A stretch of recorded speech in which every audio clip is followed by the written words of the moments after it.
Hello, hi, నమస్తే. అందరూ ఎలా ఉన్నారు?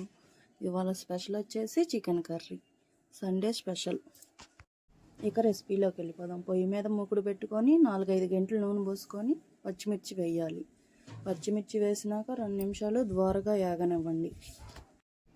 అవి వేగే లోపల 2-3 ఉల్లిపాయలు సన్నగా కట్ చేసుకొని పక్కన పెట్టుకుందాం. అంతలోకి అయితే మా వాడు రోజు అడుగుతున్నాడు, అమ్మ నువ్వెందుకు మాట్లాడతలేదు, రీల్స్లోనేమో పాటలు పెడుతున్నావు అని అడుగుతున్నాడు. మాట్లాడతాకి అంత కష్టంగా ఉందో మామూలుగా లేదు అసలు. ఏం మాట్లాడాలి, ఎలా మాట్లాడాలని ఛాన్సేపు ఆలోచించి ఏదో కట్ట వచ్చింది మాట్లాడేద్దాంలే అనుకున్నాను. మాట్లాడింది రికార్డ్ చేయటం డిలీట్ చేయటం అప్పు 2 గంటలు పట్టింది మాట్లాడతాకి.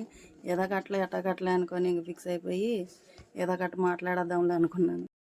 మీతో మాట్లాడుతూ ఉల్లిపాయలు చెప్పడం మర్చిపోయాను. ఉల్లిపాయలు వేసేసుకొని దోరగా వేగినాక టమాటా ముక్కలు కూడా వేయాలి.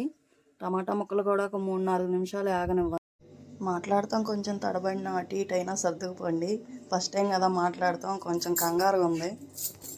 వెనకది ముందు వెనకదైనా ఎట్టగట్ట అడ్జస్ట్ అయిపోండి.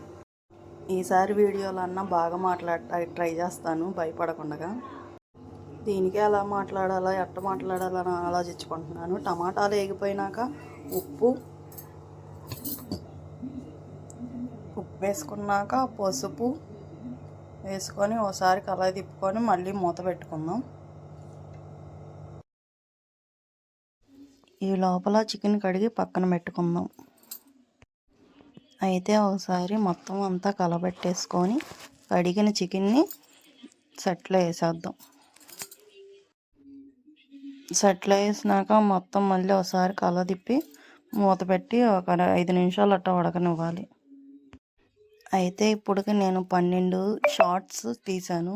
తీసినవన్నీ బాగానే చూస్తున్నారు, కానీ ఒక లైక్ సబ్స్క్రైబ్ చేయవచ్చు కదా. అయితే వీడియో వచ్చేసి 14వ వీడియో, ఫుల్ వీడియో. మార్పులు చేర్పులు ఏమైనా ఉంటే కామెంట్ రూపంలో చెప్పండి, సరి చేసుకోవటానికి ప్రయత్నిస్తాను. ఈ వీడియో మీకు నచ్చుతుందని అనుకుంటున్నాను. కొంచెం అటు ఇటు అయినా స్టార్టింగ్లోనే చెప్పా కదా, సర్దుకుపోమ్మని అడ్జస్ట్ అయిపోండి. అయితే మీ అందరికి ఒక డౌట్ రావచ్చు, మీకే కాదు నాకే వచ్చింది. వీడియో మొత్తం చూసినా కూర మీద ఏడం మోతే లేదు, ఎంతసేపు అయినా కానీ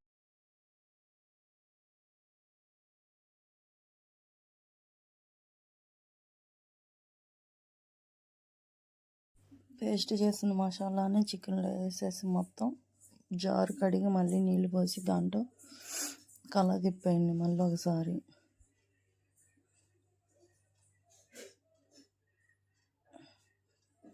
చివరగా కొంచెం కొత్తిమీర వేసుకొని 1 నిమిషం ఉంచి దింపేస్తే సరిపోయిద్ది.